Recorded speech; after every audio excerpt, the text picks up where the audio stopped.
de 15 minutos, e diz assim: não se turbe o vosso coração, crede em Deus, crede também em mim. Na casa de meu pai há muitas moradas. Se não fosse assim, eu vou teria dito, pois vou preparar-vos lugar. E se eu for e vos preparar lugar, virei outra vez e vos levarei para mim mesmo, para que onde eu estiver, estejais vós também. Mesmo vós sabeis para onde vou, e conheceis o caminho. Disse Tomé: Senhor, nós não sabemos para onde vais, e como podemos saber o caminho? Disse-lhe Jesus: eu sou o caminho, a verdade e a vida. Ninguém vem ao Pai, se não for por mim. Amém? Poderia sentar? Um texto bastante conhecido, mas eu não costumo pregar mensagem difícil, sempre pregando a mensagem simples, porém objetiva. Eu quero deixar essa reflexão para os irmãos, porque Jesus, sem dúvida nenhuma, como os irmãos sabem, foi o maior mestre que já pisou nessa terra, e por ele ter feito o ser humano, ele conhece o homem por dentro e por fora. Antes que o homem pense em alguma coisa ou faça alguma coisa, Deus já conhece toda a sua trajetória. É por isso que o salmista Davi, no Salmo 139, ele traz para nós os três principais atributos de Deus, que é a onisciência, a onipresença e a onipotência. Ele inicia o Salmo 139 dizendo que antes que ele pensasse ou pronunciasse qualquer palavra, Deus já sabia. E Deus sabe porque Deus é onisciente. No versículo 7 e 8, ele pergunta e ele mesmo responde: para onde poderei eu fugir da tua presença? Se eu for nas alturas, ali o Senhor está. Se eu for nas profundezas, o Senhor também está. De modo que Jesus também, por ter a divindade, porque em Colossenses 2,9, Paulo fala que sobre Jesus habitava corporalmente toda a plenitude de Deus, ou seja, todos os atributos que o Pai tinha, Jesus também tinha, porque ele era a maior revelação de Deus na terra, como diz Hebreus capítulo 1, de 1 a 6. Portanto, Jesus, quando ele fala para os discípulos, ele fala com consciência, porque ele conhecia a trajetória do discípulo, mesmo antes dele vir ao mundo. E o conselho que ele está dando para os discípulos, João 14, é: não se turbe os vossos corações, crede em Deus, crede também em mim. Observa que Jesus está percebendo que os discípulos estão atônitos. E por quê? Porque estava aproximando o momento em que Cristo voltaria para o Pai, ou para o céu.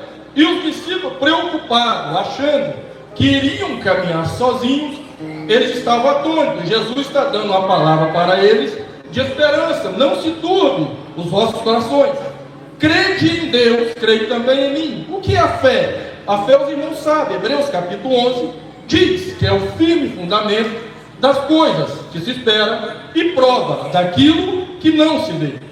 No verso 6 de Hebreus 11 ainda, diz que sem fé é impossível agradar a Deus. Todo aquele que se aproxima de Deus precisa crer que ele é galardoador daqueles que o buscam. É exatamente isso que Jesus, pastores, está dizendo para os discípulos: crede em Deus, crede também em mim, mas não com a fé natural, mas com a fé sobrenatural. E é interessante esse texto, porque Jesus vai dizer para os discípulos que eles sabiam onde era o caminho e para onde Jesus iria. Só que Tomé, no versículo 5, cantor, ele disse que ele não sabia o caminho e nem sabia para onde Jesus iria. E no versículo 6, Jesus vai responder para ele dizendo: eu sou o caminho, a verdade e a vida. Ninguém vem ao Pai a não ser por mim. O que Jesus está dizendo para o discípulo é que não há nenhum meio de salvação se não passar por Jesus. É por isso que Atos capítulo 4, versículo 12, Pedro, cheio do Espírito Santo, ele diz: em nenhum outro nome é salvação, nem em cima do céu, nem embaixo da terra, pelo qual devemos ser salvos, a não ser por nosso Senhor e Salvador Jesus Cristo. Paulo também afirma isso em Filipenses capítulo 2, versículo 10, 11. Ele diz que Jesus recebeu um nome que é sobre todo nome, e que diante do nome de Jesus se dobre todo o joelho, no céu, na terra e embaixo da terra, e confesse que Ele é Senhor, para a glória de Deus Pai. Quantos acreditam nessa palavra? Levante a mão aí e dão glória para Ele. Por que Paulo está dizendo isso? Isaías 43, 11, Isaías 700 anos antes de Cristo, ele diz: eu sou o Senhor, fazendo referência a Cristo, e fora de mim não há Salvador. Isaías 43, 13, antes que houvesse dia, eu sou, ninguém pode escapar da minha mão. Operando eu, quem impedirá? Quem impedirá? Ele está presente aqui nessa luta. Quanto sente a presença dele aqui? Os escritores que falavam de Jesus resumidamente, para ganhar tempo, Apocalipse capítulo 1, versículo 5, ele diz que Jesus é a fiel testemunha. Atos 19, a partir do versículo 13, Paulo expulsando o demônio, os filhos disseram que eram feiticeiros. Eles viram o presbítero Ronaldo, Paulo expulsando o demônio, e eles disseram assim: se Paulo expulsa, eu também posso expulsar. E foram até o endemoniado, que estava com legião de demônio. Quando eles chegaram lá, os 7, aquele endemoniado pulou neles, despiu todos eles, deu uma surra nele e bradou em alta voz: eu sei quem é Paulo, e eu conheço quem é Jesus de Nazaré. Deixa eu te falar uma coisa: o nome de Jesus é conhecido no céu, na terra e até dentro do inferno. Esse nome é respeitado porque tem autoridade. É por isso que o escritor de Hebreus capítulo 12, versículo 2 diz que nós devemos olhar para o autor e consumador da nossa fé, não para homens, não para a falha de homem, não, olhando firmemente, é com firmeza, é com convicção, para o autor e consumador da nossa fé. E a boa notícia é, Hebreus 13:8 cantou, ele é o mesmo, ontem, hoje e eternamente. Ele não muda, e por ele não mudar, ele continua fazendo as mesmas obras, e a principal delas é salvar aquele que ainda não teve a oportunidade de confessar ele como Salvador. Só que tem um detalhe, parafraseando o que Tomé disse: Jesus não estava falando para pessoas estranhas, não, ele está dizendo para os discípulos: vocês conhecem o caminho. E cá para nós, quantas pessoas que estão dentro da igreja que já erraram o caminho e não estão percebendo? Quantas pessoas que estão dentro da igreja e não conhecem mais o caminho? Sabe por quê? Porque estão querendo que Deus se revela para ela através de milagres, através de curas, através de um monte de coisa, quando na verdade Deus já se revelou na pessoa de nosso Senhor e Salvador Jesus Cristo. Você quer uma prova maior que isso? Hebreus capítulo 1. No Antigo Testamento, Deus falava aos pais e aos filhos através de sonhos, revelações e visões. Mas a nós falou nesses últimos dias na pessoa de Jesus Cristo, no qual é a expressa imagem do Deus invisível, em quem foram feitas, criadas todas as coisas, visíveis e invisíveis. Aí no versículo 6, Deus dá uma ordem: e quando introduziram o primogênito no mundo, Deus deu uma ordem que todos os anjos do céu o adore, o adore, o adore. Ele merece toda a honra e toda a glória nessa noite. Só que tem um detalhe: o princípio está preocupado porque está chegando a hora de Jesus subir, e Jesus vai subir. Mas antes disso, ele vai fazer uma promessa, pastor Valdir. Ele vai dizer assim: fica tranquilo, João capítulo 16, 7, 8. Fica tranquilo, eu vou subir, mas eu enviarei o Consolador. Aleluia! E ele vos convencerá do pecado, da justiça e do juízo. Aí João 14, a partir do versículo 16, Jesus diz assim: vocês têm o privilégio, sabe por quê? Porque o Espírito da verdade, que é o Espírito Santo, que o mundo não pode conhecer porque não crê nele, ele habita dentro de vós. Você quer privilégio maior que esse? Você quer riqueza maior que essa? O próprio Deus mora dentro de coisas tão falhas como nós, insignificantes para muitos, mas o próprio Deus faz questão de morar dentro de você. Aí você está me perguntando aí, você que não é crente ainda, o que eu faço para o Espírito Santo habitar dentro de mim? É só confessar Cristo como Senhor e Salvador. A partir do momento que você confessar Cristo como Senhor e Salvador, o Espírito Santo passa a morar dentro de você. E a partir daí, sabe o que vai acontecer? Todas as suas ações serão controladas por Ele. Lembra que Jesus propôs para Nicodemos em João 3? Nicodemos, quem não nascer da água e do Espírito, não pode ver o reino de Deus. Observe, ele não está falando de entrar no reino. Ele está falando que não pode nem ver. Entrar é outra circunstância, é outro patamar.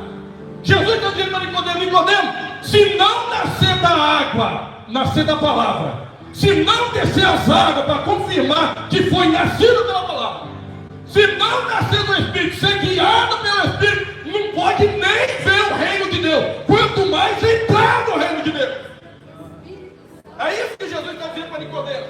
E ele não está falando para qualquer um, está falando para um doutor da lei, homem que conhecia 613 leis mosaicas, 10 mandamentos, decálogo escrito por Deus, 603 leis orais. Mas aí sabia tudo e precisava saber para julgar todas as causas. Deus está dizendo para Nicodemos, Nicodemos, você pode conhecer leis do jeito que for, você pode ter um cargo poderoso como você tem, você é presidente do Sinédrio, você pode ser rei de Israel, mas eu tenho a palavra para te dizer, se não nascer da água e do Espírito, não irá entrar no reino de Deus, não irá nem ver o reino de Deus. Eu tenho uma palavra para te dizer aqui nessa noite, você pode ter riqueza, pode ter fama, pode ter dinheiro, posição social, mas se não tiver um nome escrito no livro da vida, você não tem nada.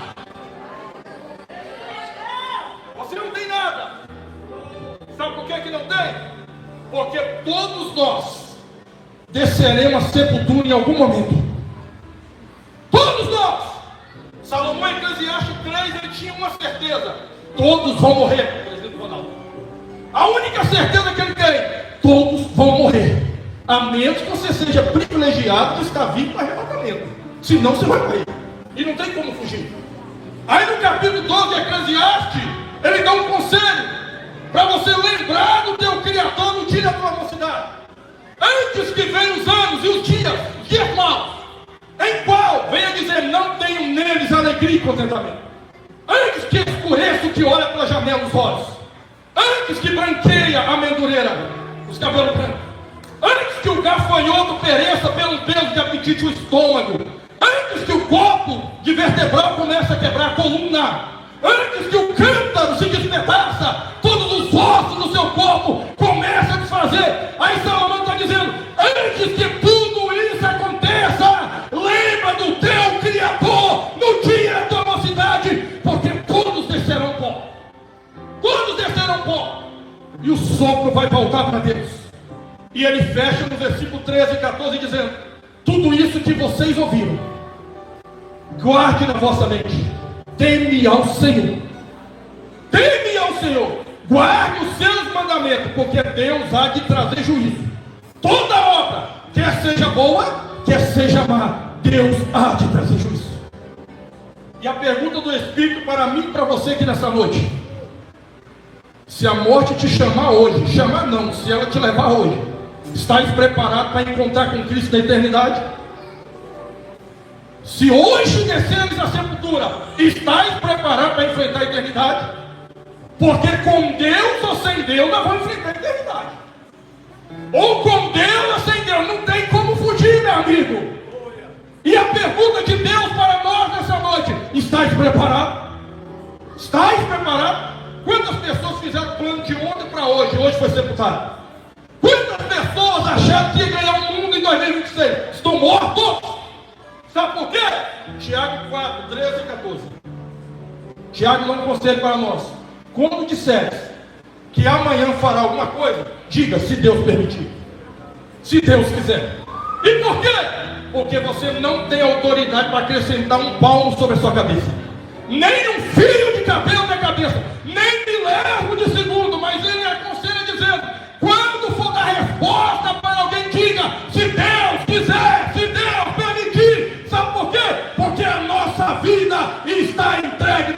céu. Quantos acreditam nessa palavra? Levante